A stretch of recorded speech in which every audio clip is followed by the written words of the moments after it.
Hello, my name is Renee O'Day. Welcome to another podcast of Daily Wisdom Words. For those of you not familiar with Daily Wisdom Words podcast, we are a writers' online community of poetry, articles, artwork, music, book reviews, and so much more. We invite you to join us every Saturday at 9 a.m. Pacific time, where we will be talking to some very distinguished authors, aka Bobby Kountz. Oh my goodness. Each one specializing in a topic you don't want to miss. Hey everyone, I'm Neil Trivedi and I'm your co-host. We want to thank you for joining us today and give you a very warm welcome to another episode of Daily Wisdom Words podcast. We're both excited to be a part of this and are sure you will be too, with each of our fascinating guests every Saturday at 9 a.m. Pacific. We want to give a shout out to all the Daily Wisdom Words members who are listening today. We also want to thank Monday Abu, our producer. And if you want a sneak peek at the guests that will be joining us in the near future, go on over to our website, dailywisdomwords.com, where you'll have full access to our podcast page, which will be updated every Wednesday morning at 9 a.m. Pacific Standard Time. And you will see all the guests, upcoming guests. And on that page, you'll also be able to ask any questions you have for future guests. So be sure to submit those questions along with your emails. And remember, if we choose to ask your question on that episode, you'll receive a surprise gift from us. We'll also announce your name and what gift you'll be getting on that very episode. Today, we have author and very inspiring book, Someday Solution, and inspirational speaker, Bobby Kountz. Hi, Bobby. Welcome to our show. Well, thank you, Neil. Thank you, Renee. It's an honor to be here. It really is. I mean, in life, we have opportunities, right? And they come along and we say yes or we say no. And it was a pleasure to be able to say yes to this one. So thank you so very much for inviting me. I really appreciate it. Well, Bobby, I have to tell you something. You made me cry when I first started reading your book because you have something to do with the Caring Place. It's a cancer hospital, or what would you call it?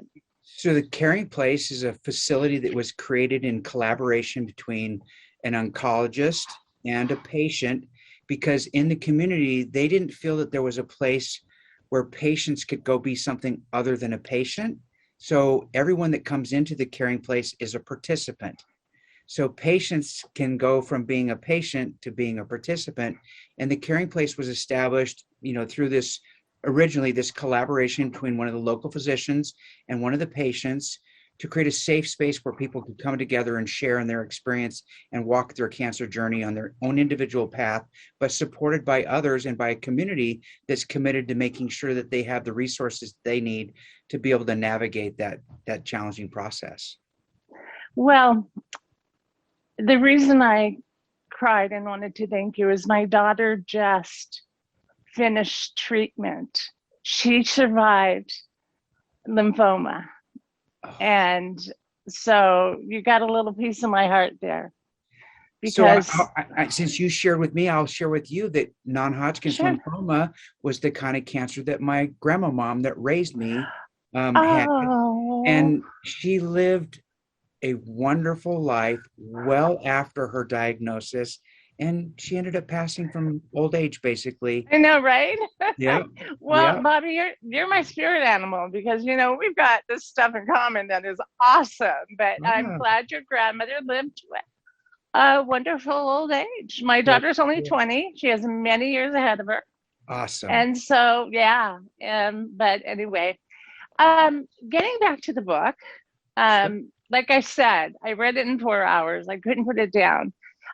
Could you tell us a little bit about Felix? Sure. Yeah. Felix is an incredible human being. As you know, you've got the book in your hands, and if you open up the page, you'll see that there's a tribute to Felix in the front of the book. Mm-hmm. Mm-hmm. And the wonderful thing about Felix, and here's the great thing that's beautiful about this and the timeliness of all this, is Felix was an artist. He was a musician. And when he was diagnosed with lung cancer, this is kind of a sad story, unfortunately, but this is the truth of the way that this happens for a lot of individuals. So, Rini, this is probably going to be a little bit close to home for you, particularly with what you experienced with your daughter. So, Felix, like most individuals who are diagnosed with lung cancer, went to the emergency room short of breath. Mm-hmm. As he got through the emergency room and they transferred him up to the floor where he was hospitalized, a physician came into his room and picked up his chart and looked at it and read it. He said, "Oh," he said, "metastatic lung cancer." He said, "and it's spread all over your body. There's not much to be done here." And then he put the chart down and he left the room. Well, Felix was sitting there in the hospital bed thinking that obviously the doctor had read the chart and was going to go and communicate with the nursing staff and someone would come back in to talk to him. And that's how his diagnosis went. The physician came into the room, told him what was going on, left the room, and never came back. Shortly thereafter, Felix found the caring place along with his wife and their son, and they all got into the process. So they had a caregiver support group that she attended, and we held the men's cancer support group at the same time. So those were in conjunction. And then Miles came and could come and hang out with the kids. So it was just a great way for Felix to be able to come and get the support that he needed. And he shared in the group, "Look, this doctor doesn't know who I am. How dare he come into the room and tell me what I can and can't do and how long I do and don't." Breaks my heart. He ended up finding another physician. Physician said to him, said, "Felix," he said, "I want to be honest with you. This is very serious." He said, "But let's get to work," right? So they started the process of treatment. And, as I expressed in my gratitude letter to Felix, he came all the time on the days that he had chemo, on the days that he was feeling horrible, with his oxygen tank in tow. It didn't matter. He showed up. He showed up for everyone else in the group. And he was like this beacon of light, a beacon of hope for everyone else in the room. And when it came time for him, and when therapy was no longer working and he had to transition to hospice care, the conversation is documented in my gratitude letter to his wife. She let me know that, "Hey, Felix just wanted you to know how much he appreciated you." I'm like, oh my gosh. In that moment, I knew I had to write a letter to him. And then I had the great good fortune of being invited to come to their home. And I read the gratitude letter that's in the book to both of them, sitting on their couch, on a couch not unlike the one that you're sitting on, Rini. And I was able to read the gratitude letter out loud to both of them. Oh, Wow. you'd never know whose life you're going to touch.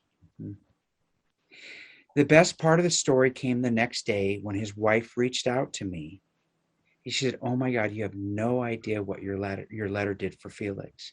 He was feeling like his life didn't matter, like he hadn't made a difference, like he wasn't important. He read your letter over and over and over again, and he fell asleep with it. That's wonderful. It's you mentioned like how much that touched him, your letter. And on the opposite, contradictory to that, is that first doctor who came in and just very matter-of-factly gave him the diagnosis. How important do you think it is to give a patient in that situation the emotional support, not just the medical, not just work with them, what needs to be done medically, but emotionally as well? And especially for doctors, how important do you think that is for them to have a good bedside manner and be there emotionally for their patients as well as? It's critically important. And as a former oncology nurse, I can speak about this intelligently, and as a former hospice nurse. So I've done both of those things, and I will tell you that physicians are a lot like any other profession. There's all different levels, and each person brings to the position that they hold their own lived experience. We are the culmination of our own lived experiences, right? And, I think you think about a movie like Patch Adams, for example, where you get to Mhm. see, what a doctor can bring to the game. And then you think about someone who's like a surgeon. So you wouldn't want Patch Adams probably doing brain surgery on you. But if you Probably had not. cancer, you might want Yeah. Patch Adams in the room, right? So there is no right, there is no wrong, but there is some sort of a harmony between, being the rigid, I'm the professional here in the room, I know what to do for you, and then supporting the patient on their path, whatever that is. And the majority of physicians are really good at navigating that, right? This particular physician, I don't know why it went down the way that it did, but what Felix knew is that he didn't have to accept that, thank goodness. And he immediately reached out to another physician, and then they developed a relationship and a partnership, and they created a plan and a path for his care that allowed for him to live much longer than most everyone expected. I think from his diagnosis to the time that, unfortunately, his time here on this planet was finished was about 2.5 years. And, the other doctor had him written off right there in the room. You know what I'm saying? So, 2.5 years is a long time to be able to tie up a lot of loose ends and be able to make sure that all of your family members know how important they've all been to you. And he was able to do all of those things. And you can tell by that letter too. And I expressed how he impacted the lives of so many other cancer patients with his strength and his courage and his passion and his zest and his enthusiasm for life. Well, you need empathy, too, if you're going to be a doctor. Yeah. Yeah. It's comes with the job, maybe. Yeah. And most of them have a pretty generous Yeah. amount of that. You Mhm. fortunate, right? But yes, Mhm. here's the thing I would say to anyone watching this. If you have a loved one who has a diagnosis of cancer, your job as a family member is to advocate for them, to advocate for themselves. Absolutely. In other words, the physician may be the expert because they're the ones who've been to medical school. So I facilitate a cancer support group on a regular basis. Twice a month, I do 2 different multiple myeloma support groups. And one of the things that we talk about there all the time is that, yes, the physician may be the expert, but they work for you. So you establish that relationship with them, and you let them know that you're an informed and an intelligent patient, and that you're ready to advocate for your own care. Well, my daughter had an amazing physician, but even more so, the nurses. Yes. What made you want to become an oncology nurse? Yeah. So when I was in nursing school, I was fortunate enough to be able to do a rotation. Mhm. And my rotation was working with a hospice patient. And it was probably one of the most magical experiences of my life. Oh, Wow. wow. And the reason I say that, and I'll share a little bit here, because as a nursing student, you're given access to a lot of different tools and you're learning, right? So you get to experiment, you get to play. So I decided to use reminiscence therapy with this couple because they'd been able to do a lot of different things, but unfortunately, when you're looking back at your life and you know that your time is getting really short and her time was getting really short, she was kind of feeling some of the same things Felix was feeling. Like her life really hadn't, she'd done a lot of great things, but how important it had been, how much difference. So we did reminiscence therapy. And then I also asked, I said, what is something that you and your husband always wanted to do that you haven't done? Well, fortunately, they embraced the philosophy of my book. They weren't waiting for someday. They were doing a lot of the things that were important to them, right? They were doing those things. They were divers and they had gone diving all over. But the big dive that was coming up was the Great Barrier Reef in Australia. Wow. And unfortunately, they had to cancel those plans. So as a young nursing student, I'm sitting there thinking to myself, okay, how do I help them have this experience? So I went to the library and, found the very best, highest quality DVD that was available to be able to bring to them, or it might have been even a VHS tape back then. I don't know. Anyway, whatever. Dating myself here, right? I brought them the very best, highest quality experience I could find of divers in the Great Barrier Reef. And it was all filmed. It was really well done. It was either National Geographic or PBS, whatever it was. I brought it to them in collaboration with their daughter. Husband and wife sat by side, her in her hospital bed, him alongside of her, holding her hand, and the two of them experienced the Great Barrier Reef together with some popcorn that their daughter had popped for them. And, once we set them up with the experience, she and I, gracefully left the room. And, I had the great fortune of having them report back to me that that was one of the most magical experiences of their life. Wow. Absolutely. So, Bobby Kountz, marry me. Don't tell my husband though. No, yeah, definitely not. Let's not do that for sure. Let's keep both of us out of trouble. Yeah. No, I'm teasing.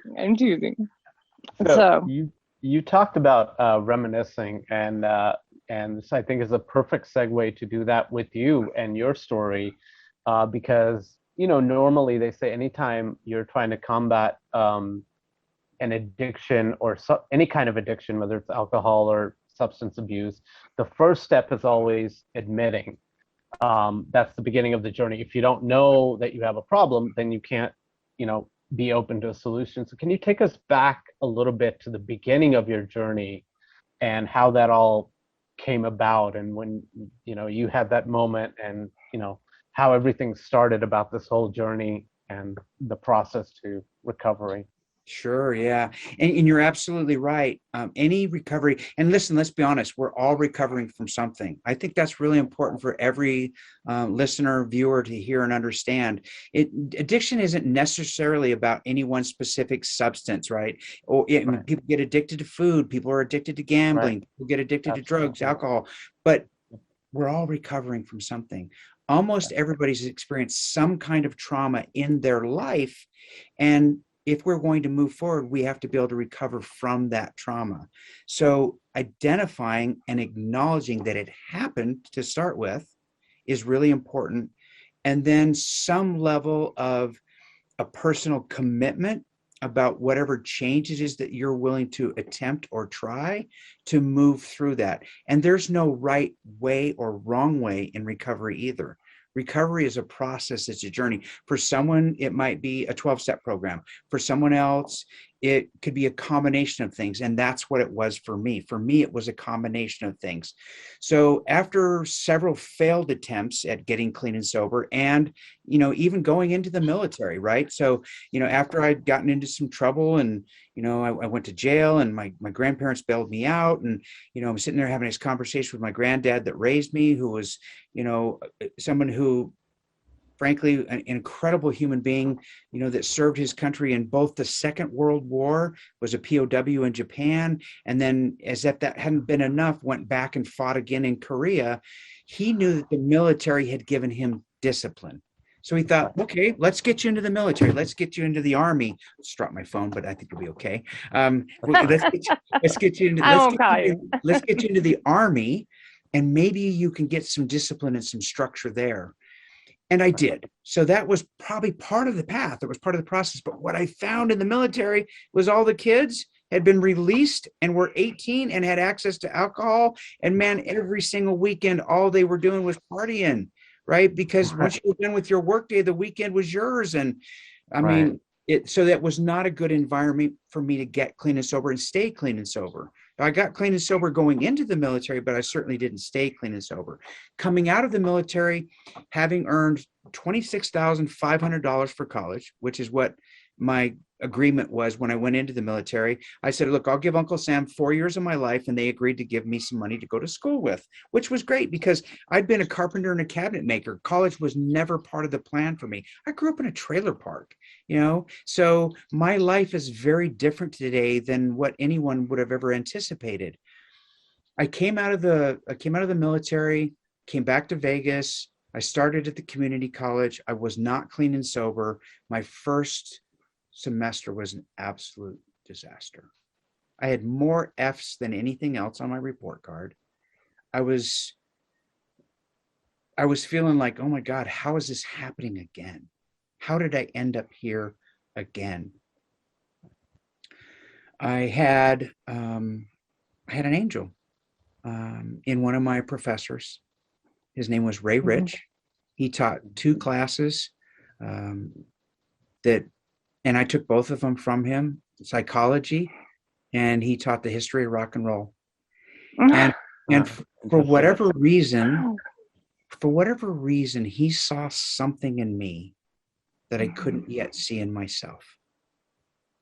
And he pulled me aside one day, and I thought, for sure, here, I'm asked to stay after class. I'm going to get chastised. His class was the only class actually that I did well in, by the way. I think I had all F's, and maybe I think I got a B or an A. Oh, his class was mandatory attendance as well, which was very interesting.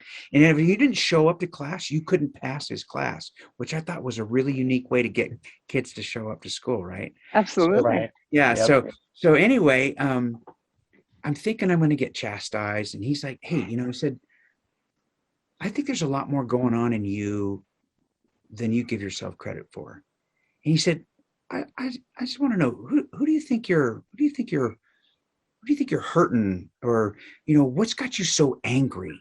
What do you think you're trying to prove? What's happening here? He took interest in me, in other words. He knew there was something beyond the black leather jacket and me showing up drunk in his class, right? He knew that. And he said, what are you so angry about? And I said, well, what do you care? I was kind of hard and rough. And right. He's like, well, he said, I'm asking. He says, so that should tell you something, right? I'm like, yeah. He said, I got something I want to share with you. And he went over and he opened up a filing cabinet and he brought back this piece of parchment paper. And on that piece of parchment paper were the words of an author. Yeah. And it talked about how all men dream, but not equally. That some men dream in the day and act on those dreams and might bring those dreams to life. And how when you dream in the day, that's not vanity anymore, that you might actually take action on those dreams. Yeah. And he said, I want you to be able to take this home and think about the words that are here, and, think about what you want the future of your life might look like, and think about some goals. And so he got me thinking about that. So anyway, I took the parchment paper home, went back.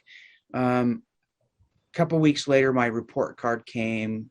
It was all F's, and this one, I think I got an A or B in his class. I don't remember exactly. I got blackout drunk. But when I woke up, that piece of parchment paper was still there. And I read those words again, and I thought to myself, wow, I think I need to get some help. I reached out to my sister, and I told her, I said, you know what? I can't do this by myself. I need help. Would you help me? She said, well, I don't know. She said, but if we do, there's going to be some rules, and I've got to talk to Doug. And if he says yes, then yes, we'll figure out a way to do this. Fortunately, he said yes, she said yes, they said yes. I moved into their home, and I began the process with AA, NA, the VA, and the Grapevine Fellowship Church that was down the street. And the combination of all of those things and a supportive environment and family, we began the process, and I began my journey one day at a time. And that was my crossroads. My crossroads was waking up from being blackout drunk. And, there's some other stuff too. I mean, I was at a place where I put a gun in my mouth, and, I could easily not be here. I could very easily not be here, but I think that God had another plan for me. And part of that plan was to find sobriety and to find my path, and, to get on that path and to stay on that path. And, I knew there was more. I just knew there was more. And so I began my one day at a time journey. And I learned things like just for today. I learned things like Kismiff, keep it simple, make it fun. I learned not to take myself so seriously. I was able to share everything that I'd been through as a child with my counselor, Ted, at the VA. And he told me that I could tell him anything and that I didn't have to keep any secrets anymore. And I had a confidant that I could share things with. And I did. And we worked through all of the things that I'd been through. You know, feeling abandoned, feeling unloved and unlovable is a really hard thing, particularly for a kid that doesn't understand. And here's the thing, we make up the story of our life. And that story serves us until we find a way to write another story. And it wasn't until I got professional help that I was able to figure out that I really hadn't been abandoned the way that I thought I had. And it wasn't until a full-grown adult and I was reunited with my biological mother that I found out the truth about what my life really was like. Wow. Yeah. Yeah. Well, our childhood is so embedded in us, and it is a big part of who we are. And so if you don't face it and learn to put that away, chances are you're going to grow up with some sort of addiction. Yeah. And I tried for years to drown my pain and my sorrow. Exactly what you just said. I just was so, and part of the process was, so I grew up in Reno and Sparks. My grandparents took me all the way up to Canada where my biological father lived. We stayed there for less than a year. All kinds of bad things happened there, including a near-death experience for me. And then we came back to Las Vegas, and I was dropped into this environment that I was totally unprepared for. So here I am living in a trailer park, an innocent kid. And suddenly I'm surrounded with everything that you can imagine exists in Las Vegas and then some. And I literally was, and when I was 14, I probably looked like I was 10, to be honest with you. I mean, I was so young and so innocent, and I had been sheltered basically. And I didn't know anything. I mean, I knew nothing about drugs. I knew nothing about alcohol other than what you get taught in school or whatever, but I didn't know about the culture. I didn't understand what was happening. And I got to tell you, the very first time that I got drunk at the park, which is where the pool was, where all the kids hung out, and I was introduced to Southern Comfort, and I was suddenly accepted by everybody. And then somebody breaks out a joint and you're smoking pot and everyone's laughing and carrying on, and you suddenly feel accepted by everyone. I was like, wow, this is cool. I never felt this before. It took your inhibitions away. Yeah, it did. Yeah. And I think that's a major illusion, a mirage, if you will. Whenever you get on that journey in the beginning, that's why people continue. It feels like, oh, this is giving me acceptance. I felt abandoned. I felt like nobody loves me. But oh, this is opening up a whole new world for me, and everybody's cheering me on. So, and that's a major illusion, right? And a world without rules too, right? So at home, we have rules. When you're with your friends and you're partying and having fun, there are no rules. You make them up as you go. Right? Yeah. So it's very enticing, particularly to someone who really doesn't understand that that's not sustainable, that that's not maintainable, that you can't live that way. Yeah. If we knew then what we know now, and I have 3 children, and thank God, knock on wood, they turned out pretty good. Yeah. I always, told them that don't ever cover up your feelings with substances, because it's just a Band-Aid. It is to the real problem. And I have actually my daughter and son both, my oldest son both suffer from anxiety really bad. And people with that, they generally end up with some sort of addiction.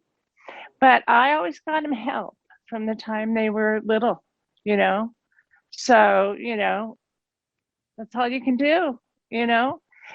But now I want to hear the story about Vegas. And you ended up being dropped in Vegas at 14, but now you talk to 6,000 people a day, right?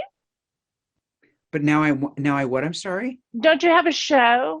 No, Aren't you no, an no. oh, That's okay. No my worries. bad. No, I My don't have a bad. show. I don't have a show, but I could, right? I wish you would. And Yeah, that would be nice. eventually I'm sure I will. But no, so like you said, so here I am in Vegas, right? And I'm a kid, and the next thing I know, I'm on a path, and we have to think about school and where that goes. And my grandparents, right, Depression era grandparents. So you think about people that went through that time. That was a very difficult time. My grandfather is a carpenter, and his entire family, the lineage, you trace it all the way back to Holland, they've all been carpenters. So what do you think he wants me to be? Because he doesn't ever want me to not be able to, in the future, be able to provide for a family that he knows I'll eventually have. So he says, we're going to have you go to vocational high school and you're going to learn a trade. So I became a carpenter and a cabinet maker. Wow. Yeah. So when did it change to you becoming a nurse? So after I came out of the military, where, like I said, there was never really a plan for me to go to college. My grandparents wanted me to have a trade, and I did. So when I was 17, so I finished high school when I was 17.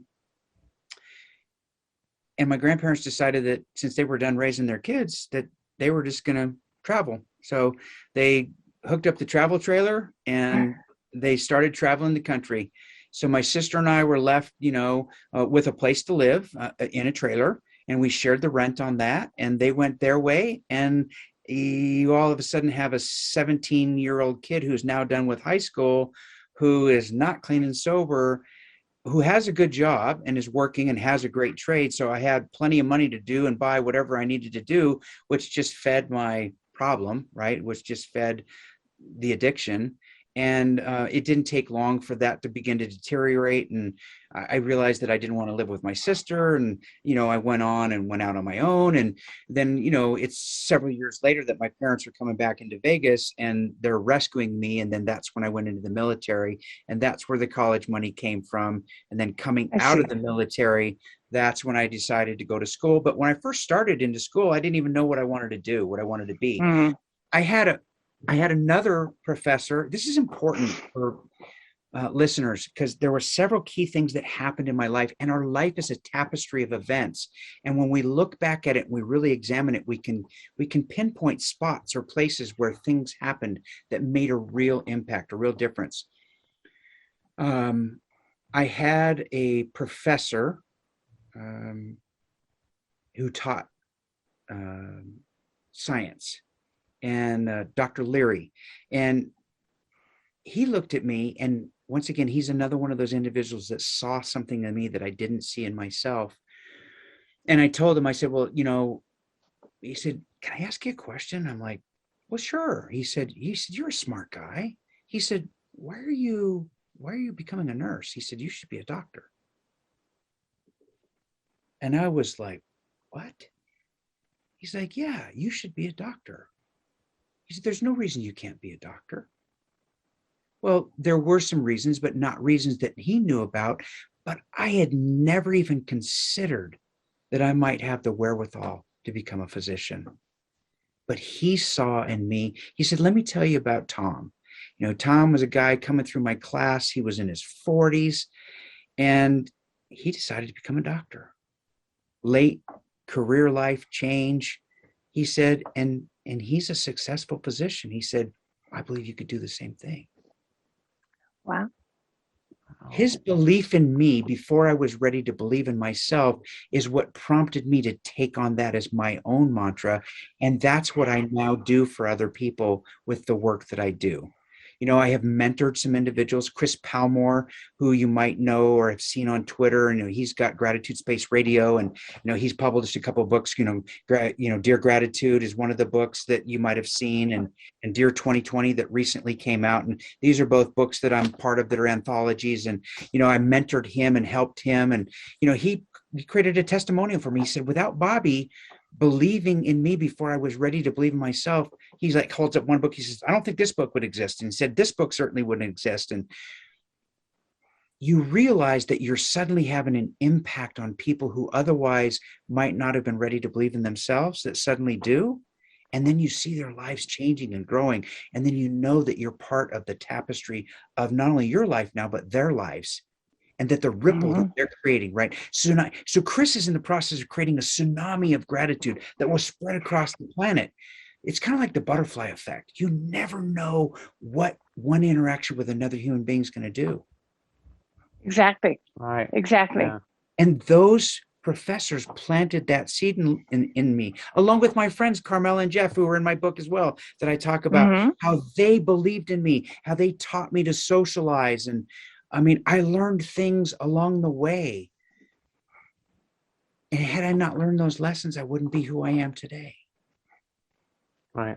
Well, So in a you're lot amazing. of ways, it's like once you start getting on that process of recovery from any type of issue, any type of addiction, the pay it forward mentality seems to be very crucial, right? If you're on the path of recovery and you're and it's going good for you, pass it on to, or at least try to help someone else and pass that information on to someone else. Well, I made that promise. That's in my book as well. I literally, when I was at the crossroads, I reached out to God, the God of my understanding. And I just said, hey, look, I can't do this anymore. If you will take away this desire, if you would, and it was my prayer. And I know it was deal making, but I don't think God minds when you deal make in that way. I don't know for sure. We've had some conversations about it, and I don't always get like an open answer. It's kind of like a private dialogue. I don't want anybody to think that I'm a prophet or anything, because I'm not, but I am divinely inspired and guided in what I do. And I asked for God to take away my desire, and he did. The struggles that some people go through and feel in recovery, once I made the commitment, and it was a commitment, once I made the commitment to recovery, God pretty much took away that deep-seated desire that so many people go through. And I quit drinking, smoking, and doing drugs all on the same day. And I said, if you would do this for me, I will live every single day for the rest of my life in your service. Aww. Wow. Well, he saw a good soul. Well, He saw a good soul. I hope so. I hope so. And that's what drives me, my commitment to do whatever I can to try to make a difference in the lives of others so that they can see a different path for themselves through my own journey, right? If you could come from where I came from, I want people that literally, I'm almost like one of those stories where I grew up on the wrong side of the tracks kind of thing, almost, right? I grew up in a trailer park. And if you could go from growing up in a trailer park, and I have a very successful career now, in pharmaceutical sales. So I became an oncology nurse, and then I was recruited into pharmaceutical sales, and that's what I do now to earn a living.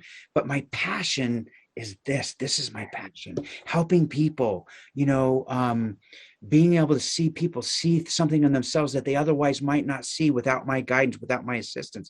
That's my passion. That's what drives me. That's what excites me. And let's tell people where they can find your book. And sure. Yeah, absolutely. It's available on Amazon, where everything seems to be available nowadays. Let's get people to read this. Yeah. Because it's a life changer. And you, Bobby Kountz, are an inspiration to a lot of people. Rini, you are. Thank you.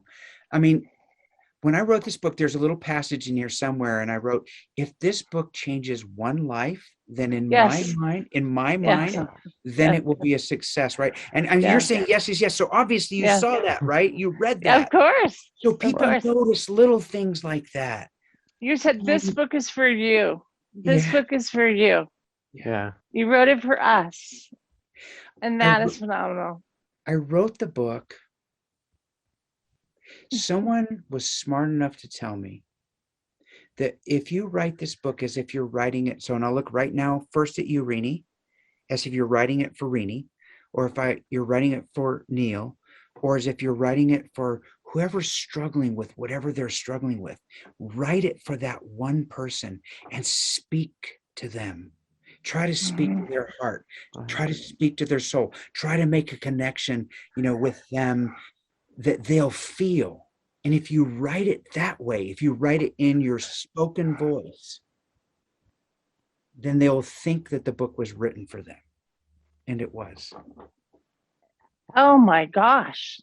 You were just in my head. Yeah. You were just in my head. Everything you just said was in my head.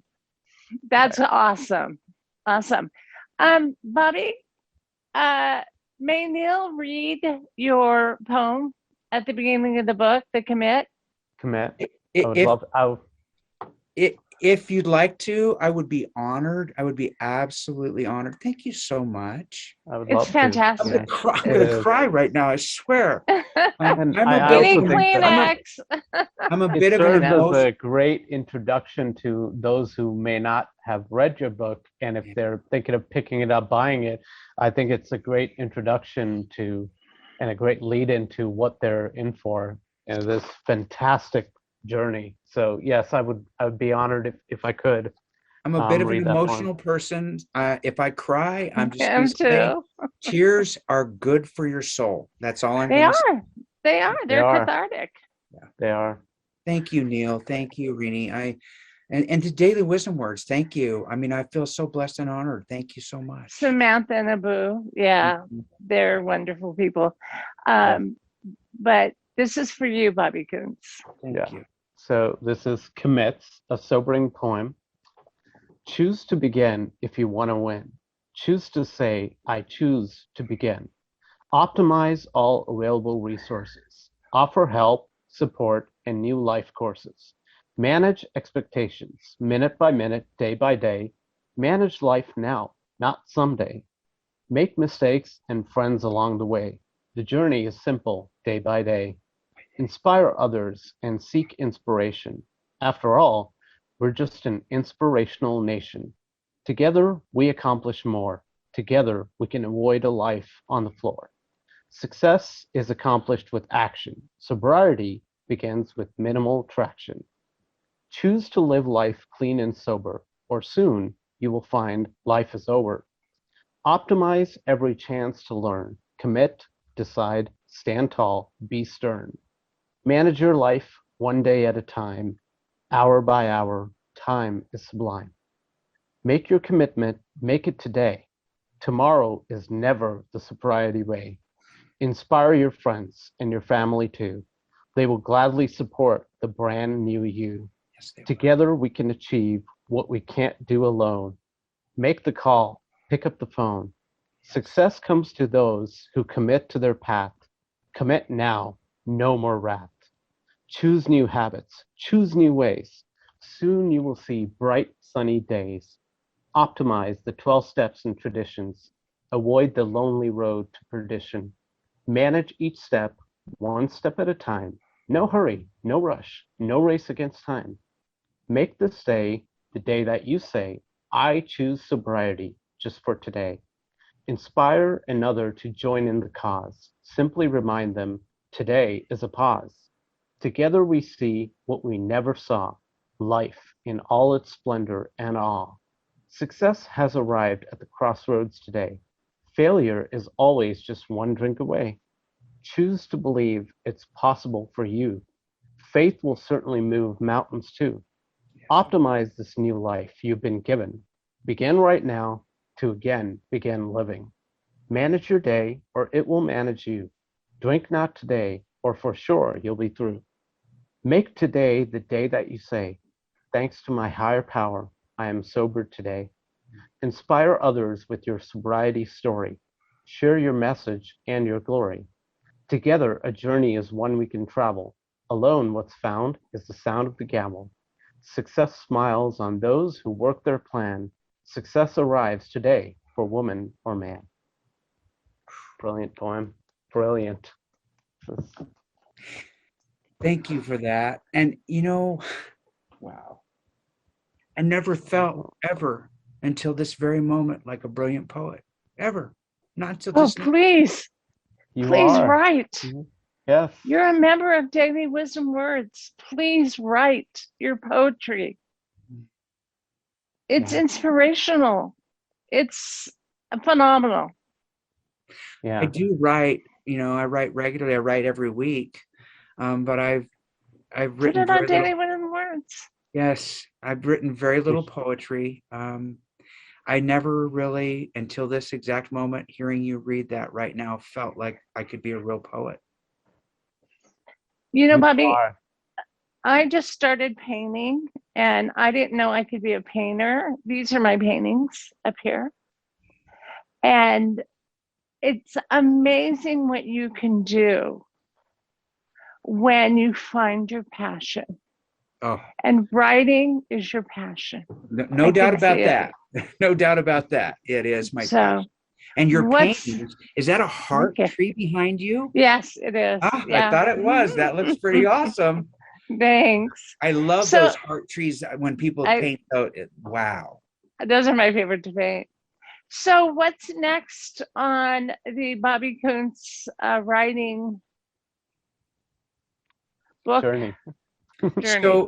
So I do write weekly, and I publish on my blog, Advance Confidently, at bobbykountz.com. And of course, I also publish on Medium, and I've been picked up, and it seems like everything that I write, the good folks over at Know Thyself, Heal Thyself at Medium seem to publish everything I write. Matter of fact, today's article, which I submitted last night, was about my recent journey to Yosemite. I just came back from, and hiking Half Dome. So I wrote about that experience. And is it the greatest? Oh. I live in Sacramento, so I've been my goodness, it was so awesome. It was I've been to Yosemite so many times. Yeah. Amazing. So I had a book that was just about ready to release, and I think it was my Yosemite experience actually that said the world doesn't need another self-help book. What the world needs is a self-discovery book. Wow. So what I'm committed to doing now, I think I'm going to keep my title because I kind of like it, Advance Confidently. And what that's all about, those are. We won't tell anybody. Those are from some words from Henry David Thoreau, right? And a huge inspiration for me. And Henry David Thoreau went into the woods, right, to learn about himself. Conducted an experiment. I got an idea about a fable that I could write that might capture some really powerful lessons, life lessons, that would be really inspirational, but it won't be your typical self-help kind of a preachy. I don't want it to be preachy. I hope my book didn't feel preachy. I pray that my book not at all. Not at all. Not at all. And I want to write it so that people feel like they're reading a story and that the message is woven into the story. So most of the content that would have been in Advance Confidently will be there, but it will be presented in a different format that maybe will speak to more people than it would otherwise speak if it was written as a true self-help book. So would you promise to come on again? Oh, are you kidding me? Absolutely. I'd be honored. I'd be privileged. I would be blessed and graced and all of those things. Yeah. I feel giddy. I feel giddy. So, and there is one other little surprise coming on the 4th of July. I have a story from my book that's being done in audio form that will be released to Twitter, just a small story on the 4th of July, and that's to celebrate my 31st year of sobriety, which is the 4th of July. Congratulations. Congratulations. That is phenomenal. I will be listening. I have a gift for everybody that listens to this as well. Oh. Really? Wow. If you go to my website at bobbykountz.com and you put a slash behind that and add the words VIP, you will get access to the very first video course that I created on confidence. And you will find a perfectly imperfect first attempt at creating a digital course that people could embrace, that pulls out the lessons from this book. Wow. You know, I had a friend collaborate with me to help me make that, right? Here's the lesson. What I want to share, if I could just very quickly. Please. Absolutely. Take your time. Whatever you're thinking about doing, whatever you have deep down inside of you that's whispering, saying, hey, I wonder if I tried that, if it would work. I wonder if I put myself out there, what might happen. Listen to that still small voice. That's the voice that you need to listen to.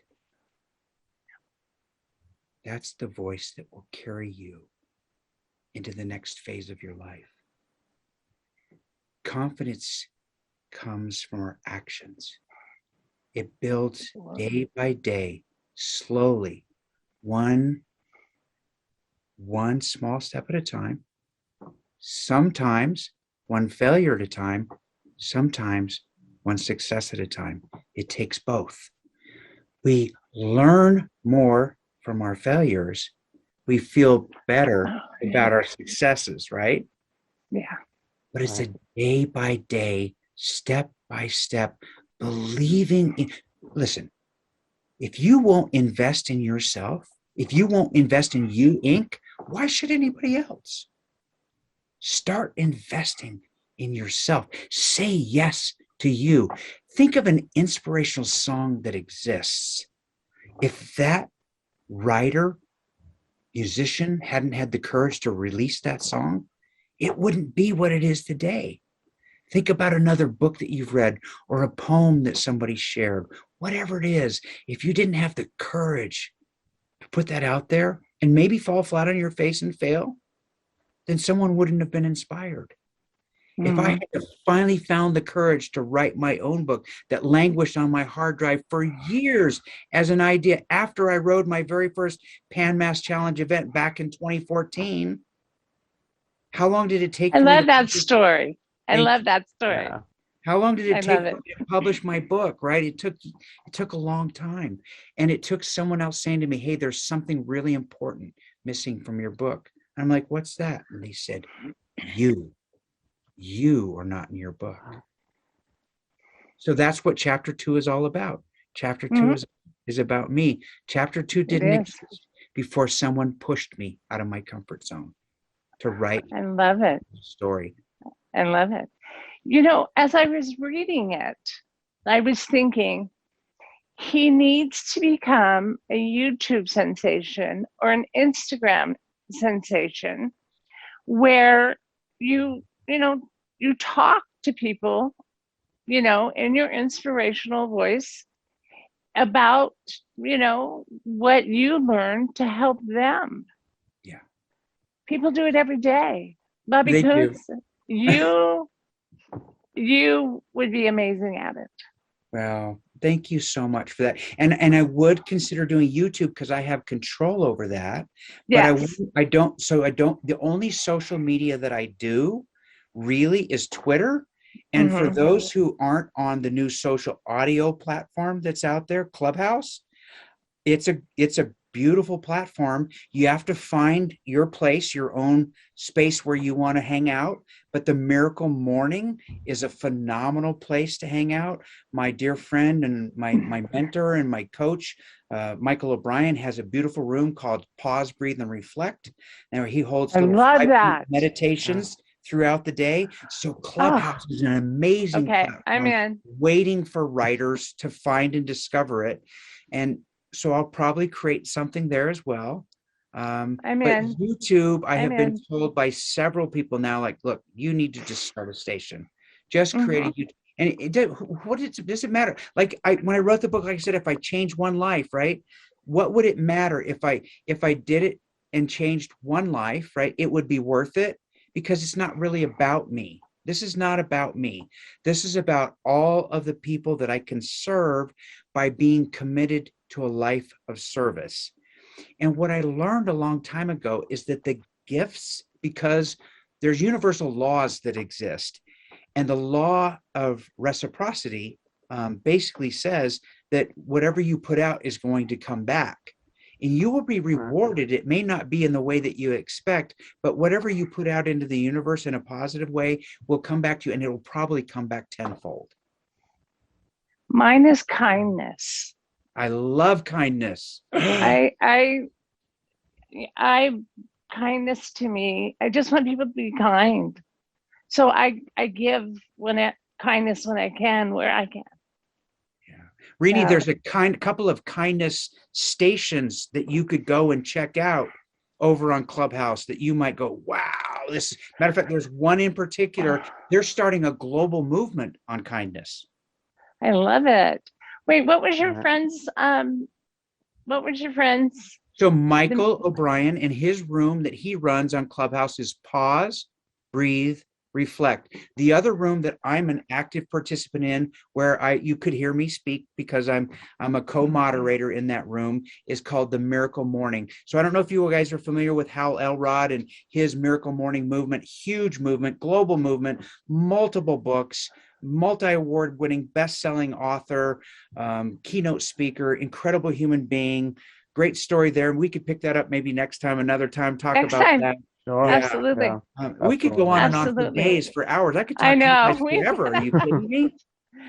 I don't even know how long we've been talking now. I took my clock down because it was like, I heard it louder than I ever had. It was going tick, tick, tick, tick. And like, I don't like that. So I took my clock down and I dropped my phone and I haven't reached out to pick it up. I don't even know how long we've been talking. This has been such a joy, such a pleasure. It's been amazing. It's been amazing. It really has been. It's been a real pleasure and so enlightening, this conversation. This episode, that's how I would categorize it, as one of the most enlightening episodes that we've ever done. Yeah. Yeah. Neil's about to read us out, and he's going to talk about the author for next week.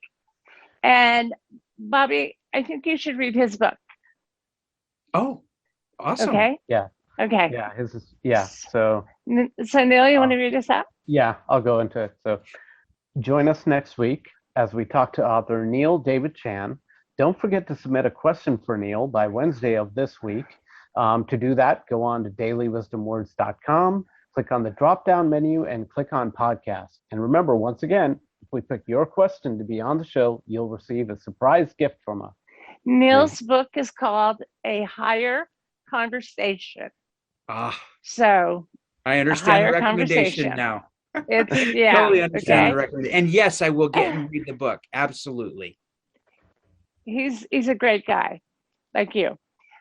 We want to thank everyone for joining us, especially Bobby, today and listening, and our producer, Monday Abu.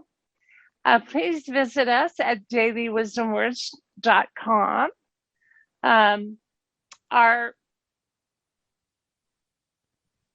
Sorry. That's fine. I'm emotional right now. I am too. Thank you for that. That was a gift you gave me today. No, really, honestly, and here's the thing. I know you guys are in the closeout mode here, but this is the beauty of podcasting and unscripted podcasting, by the way. I love the fact that you guys didn't ask me to be prepared to answer a whole bunch of questions. I was told that you would ask, and I was asked if there were going to be things that were off limits, and I was like, nope, I'm open book. Ask me whatever you want to ask me. Perfection is overrated. Because it doesn't even exist. It's fake. It doesn't exist. If you see something that looks perfect, it's been cut and clipped and cut and clipped to make it appear perfect. This is real life. This is where the juice is. This is powerful. I love this. This is really good stuff. Thank you so much. Okay, we start over. Yeah. We want to thank everyone for joining us today, especially Bobby Kountz, and listening. And Monday, our producer, visit us at dailywisdomwords.com and sign up. And if you are a writer, a poet, fiction, articles, or anything else, it's just $10 for a lifetime membership. No dues. Take part in our active social media profile, and make sure you use our mini Facebook app to send and receive your requests and responses to meet other writers just like you.